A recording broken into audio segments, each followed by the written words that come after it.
จะชื่นชมคนดีรักให้เป็นฟรียกสิ่งที่เธอได้พาผู้ไทย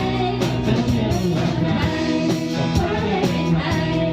เพราะเธอเป็นคนที่เขาต้องคอยมาดูแล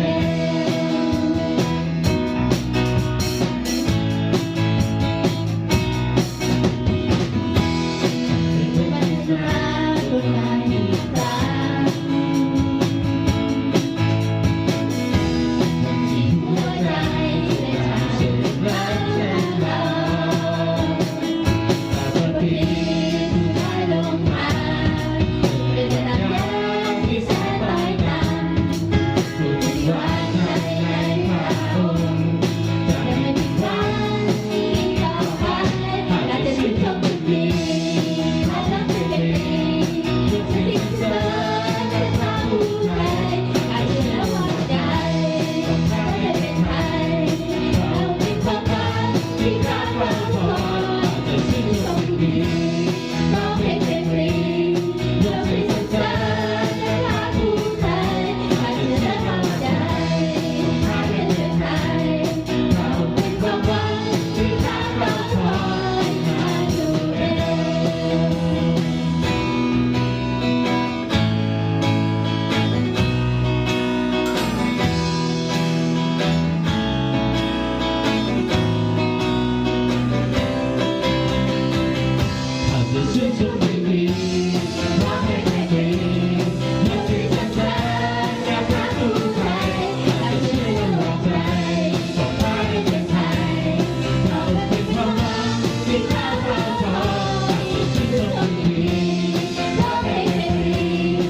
เมน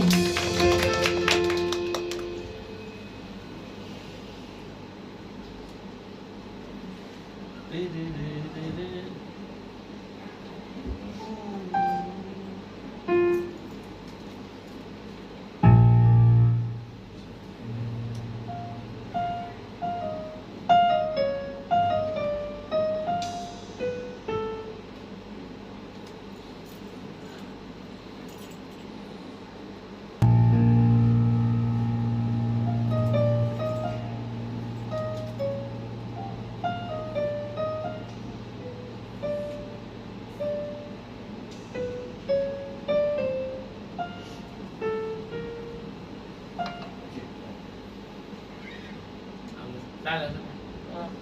กดแล้วหรอ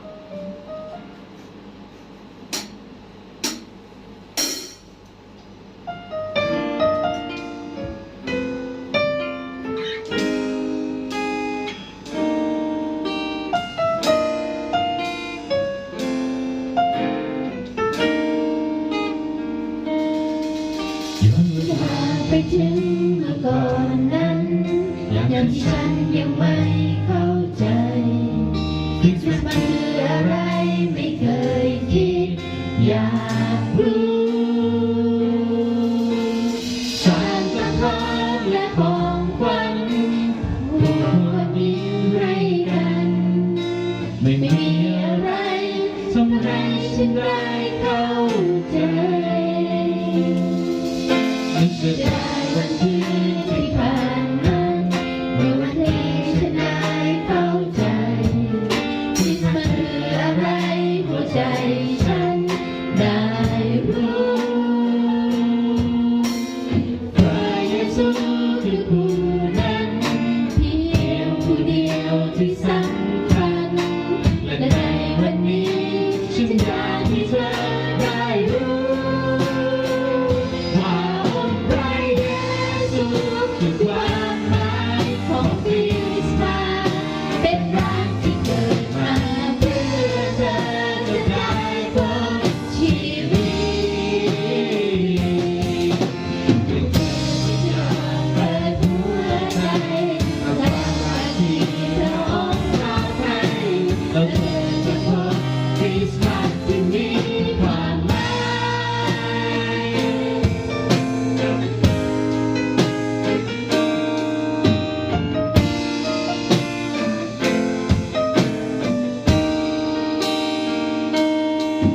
นึกเสียดายวันที่ผ่านนั้นเมื่อวันที่ฉันได้เข้าใจคริสต์มาสคืออะไรหัวใจฉันได้รู้พระเยซูคือผู้นั้นเพียงผู้เดียวที่สำคัญในวันนี้ฉันอยากให้เธอได้รู้พระองค์พระเยซูคือความหมายของคริสต์มาส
มาในวันที่เจอกับปัญหา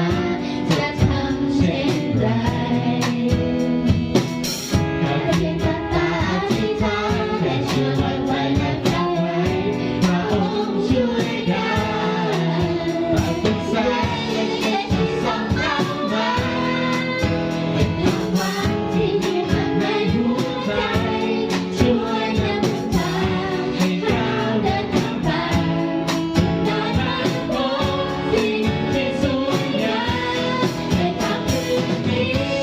คืนที่มีแสงดวงดาวพร่างพรา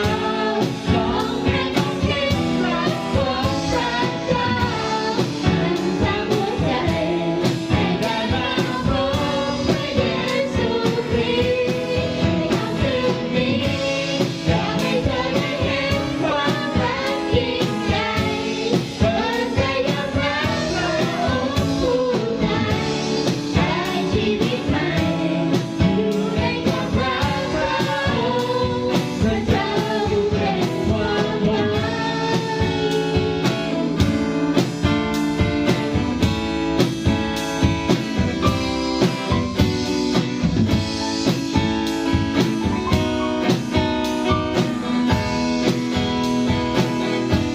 ในค่ำคืนนี้ในคืนที่มีแสงดวงดาวพร่างพราวส่องให้ได้มองเห็นรักของพระเจ้านำทางหัวใจให้ได้มาพบพระเยซูคริสต์ในค่ำคืนนี้อยากให้เธอได้เห็นความรักยิ่งใหญ่เปิดใจยอมรับพระองค์ผู้นั้นได้ชีวิตใหม่อยู่ในความรักพระองค์พระเจ้าผู้เป็นความหวังอยู่ในความรักพระองค์พระเจ้าผู้เป็นความหวัง